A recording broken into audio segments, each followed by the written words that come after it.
Bonjour, mon nom est Stéphane Delarocque, je suis docteur vétérinaire, je travaille actuellement à l'Organisation mondiale de la santé à Genève.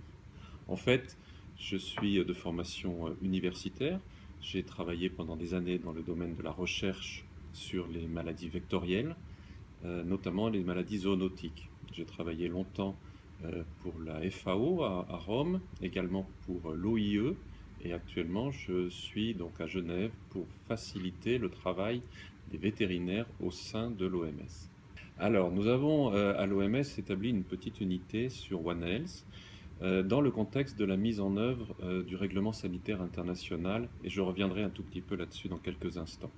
En fait, il y a plusieurs vétérinaires à l'OMS au siège. Il doit y en avoir une petite dizaine. Il y en a qui travaillent sur la rage, il y en a qui travaillent sur la grippe, il y en a qui travaillent sur les fièvres hémorragiques. Il y a des gens également du monde vétérinaire dans la sécurité des aliments. Et nous, notre travail est plus particulièrement dans la prévention et la réponse aux épidémies. Vous savez qu'un grand nombre de maladies émergentes viennent des animaux, et il est très important, pendant ces épidémies, que les différents secteurs, et notamment le secteur vétérinaire, soient très bien organisés avec le secteur de la santé humaine. Et ça, c'est notre travail.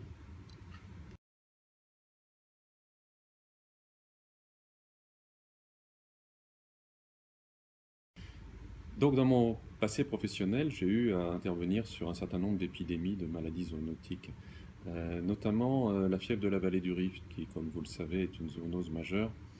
Et je me souviens bien d'expériences lorsque je travaillais pour l'organisation de l'agriculture et de l'alimentation, la FAO, où je me retrouvais sur des foyers à devoir gérer pour le ministère de l'Agriculture la réponse par rapport à l'épidémie.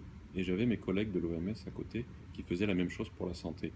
Et un des problèmes que l'on avait, c'est qu'en fait, les ministères étaient très mal coordonnés et ça créait énormément de problèmes dans la réponse. La difficulté, c'est qu'on n'a pas beaucoup de temps, il faut aller très vite, et si les secteurs ne sont pas bien alignés, eh bien, on arrive à des choses aberrantes du type, et je me souviens d'un cas concret dans un pays, un ministre qui dit la viande est très dangereuse, un autre ministre qui dit la viande n'est absolument pas dangereuse, et du coup, au milieu de tout ça, eh bien, les gens sont complètement confus et ça amplifie encore le problème. Donc, après quelques épidémies, hein, une bonne dizaine, on a travaillé beaucoup ensemble pour mettre en place des éléments qui permettent d'organiser ce travail.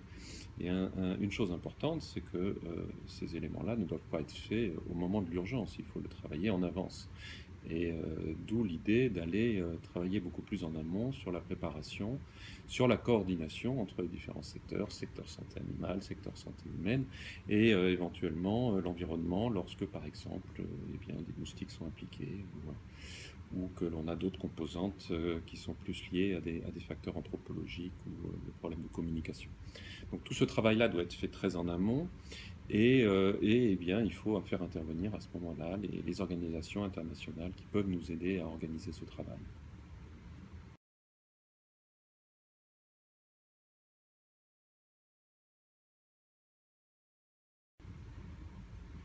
En fait, quand on parle d'organiser la collaboration, eh bien, finalement, c'est assez compliqué parce qu'il ne faut pas négliger le fait que les gens qui travaillent dans les différents secteurs ont des cultures, des approches, des méthodologies très différentes.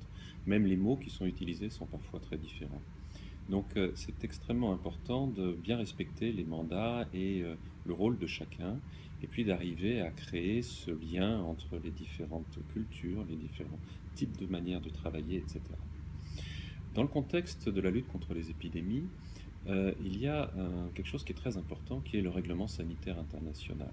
Alors c'est important parce que le RSI est un élément qui organise le travail au niveau d'un pays et qui donne un certain nombre d'obligations pour les différents intervenants qui sont impliqués dans la prévention, la détection et la réponse rapide. C'est pas limité seulement au secteur de la santé humaine. Dans le texte du RSI, on demande à ce que tous les secteurs impliqués puissent se coordonner pour la mise en œuvre du RSI. Donc on va utiliser en fait cet outil-là pour faciliter cette collaboration entre les différents secteurs. Alors quand il s'agit d'organiser un peu ce dialogue entre les différents secteurs, il faut très bien respecter les mandats et les attributions de chacun. Pour ça, il faut bien connaître les choses qui sont, les manières, les pratiques qui sont utilisées dans chacun des secteurs. Personnellement, j'ai eu beaucoup de chance parce que j'ai pu travailler dans les différents secteurs, donc je vois bien ça, cet élément-là. Et puis ensuite, en utilisant ces mandats-là, eh bien, arriver à créer les liens pour que les gens arrivent à discuter ensemble.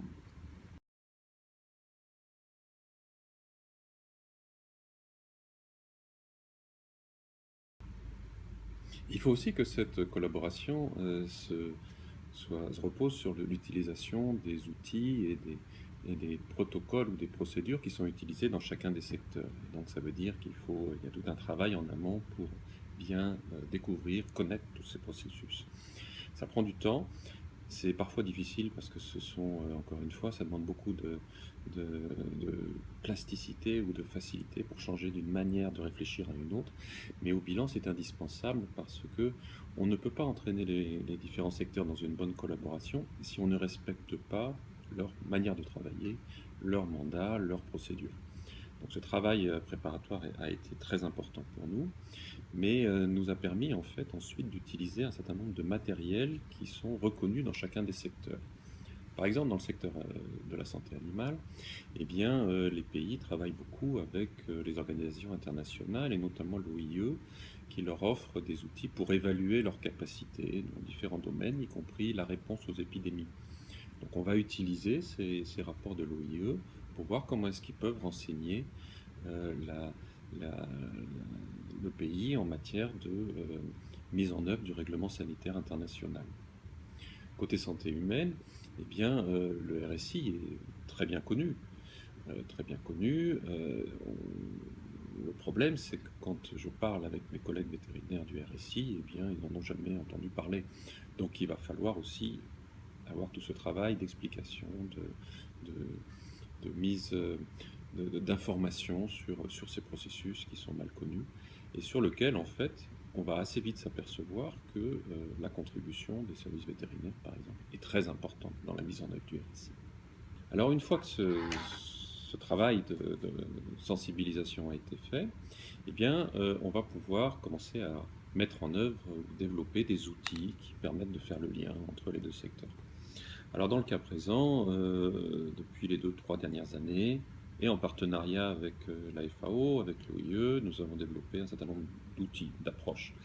Par exemple, aujourd'hui, il y a un processus qui est proposé aux pays pour évaluer leur capacité dans le cadre du règlement sanitaire international.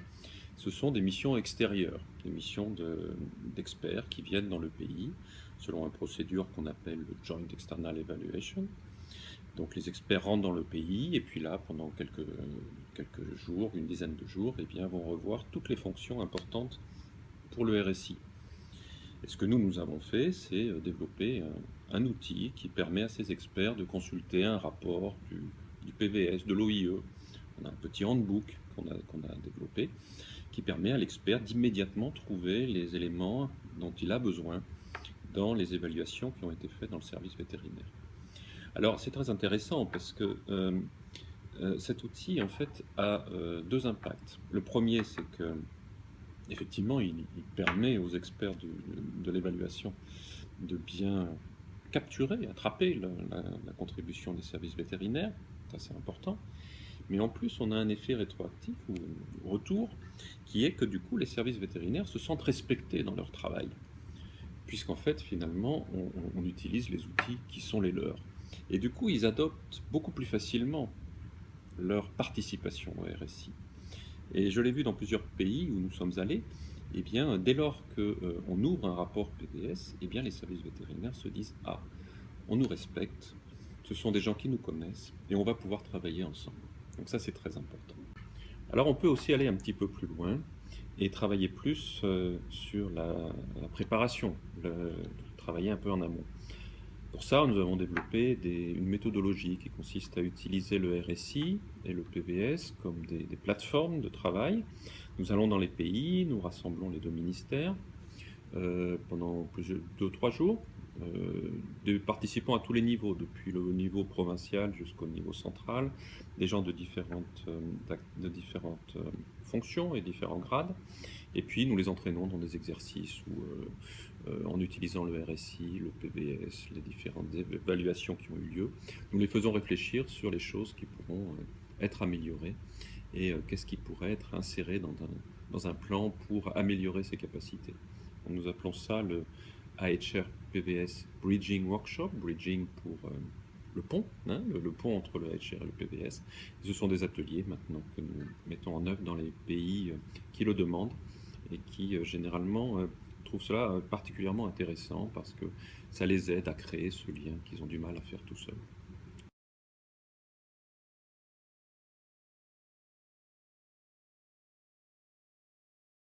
Même si ces différents secteurs travaillent différemment, même si les cultures sont différentes, même si les approches sont différentes, finalement le but est le même. Les vétérinaires ont énormément de contributions à apporter à la santé publique et les médecins ne se rendent pas forcément compte de tout ce qu'apportent les vétérinaires dans ce domaine-là. Donc le but est le même, c'est celui de contrôler des épidémies, de sauver des vies. La seule chose, c'est qu'il faut qu'on arrive à organiser ce travail-là. Donc en fait, on est un petit peu, je dis souvent à mes collègues pendant ces ateliers à HRPBS, je leur dis, nous sommes les mêmes personnes, nous avons le même objectif, nous travaillons avec les mêmes méthodes, même si on les appelle différemment, ce sont les mêmes méthodes. Donc c'est très important, nous ne sommes pas différents. Il faut simplement qu'on arrive à organiser notre travail. Donc ça, c'est un premier message. Un deuxième message qui est important, c'est qu'on on a des outils qui sont parfois même légaux, c'est le cas du RSI, qui peuvent nous aider. Et il faut qu'on s'appuie sur ces outils-là. Parce qu'un des problèmes que nous avons eu pendant des années, c'est que ces approches One Health, tout le monde est d'accord sur le principe. Mais quand il s'agit de les mettre en œuvre, eh bien, on n'a pas forcément ni la volonté politique, ni les capacités financières pour arriver à développer une cellule One Health ou une coordination intersectorielle. Ça marche pendant les épidémies, mais entre les épidémies, il ne se passe plus rien parce que ce n'est pas une priorité. Alors que si on utilise le règlement sanitaire international, qui est une obligation pour les pays pour se prévenir et se préparer aux épidémies, eh bien on a beaucoup plus de chances d'avoir enfin un agenda One Health pour la bonne gouvernance entre les ministères qui soit entériné et utilisé. C'est pour ça que nous sommes aujourd'hui une petite équipe au sein du secrétariat du règlement sanitaire international, parce que mon expérience dans les épidémies m'a montré qu'il fallait absolument avoir cette dimension institutionnelle et parfois même légale. Alors voilà, les quelques outils que j'ai évoqués ne sont pas limités. Il y a beaucoup d'autres choses qu'on pourrait faire. Mais pour ça, on a besoin aussi de comprendre un petit peu, d'avoir des retours de la part des gens comme vous qui travaillez dans les pays, pour nous dire, bah voilà, nos difficultés sont celles-là, il faut nous aider à développer des guidelines, à développer des méthodes, à développer... Voilà. Et donc, en fait, dans votre vie professionnelle de tous les jours, n'hésitez pas à collecter et puis à venir travailler avec nous pour arriver à développer un petit peu, promouvoir ces approches multisectorielles qui sont finalement extrêmement importantes pour chacun d'entre nous. Nous sommes totalement convaincus qu'il faut qu'on y arrive. Nous sommes une toute petite équipe dans une organisation et en fait cette organisation est au service des pays, donc c'est à vous de nous dire de quoi vous avez besoin et comment est-ce que vous verriez quelque chose qu'on pourrait appuyer. Voilà. Donc je vous encourage à continuer le dialogue, à prendre contact avec nous et puis surtout à nous apporter tout ce retour d'expérience pour que nous puissions mieux travailler encore pour cette approche One Health qui est si importante pour la gestion des épidémies. Merci beaucoup.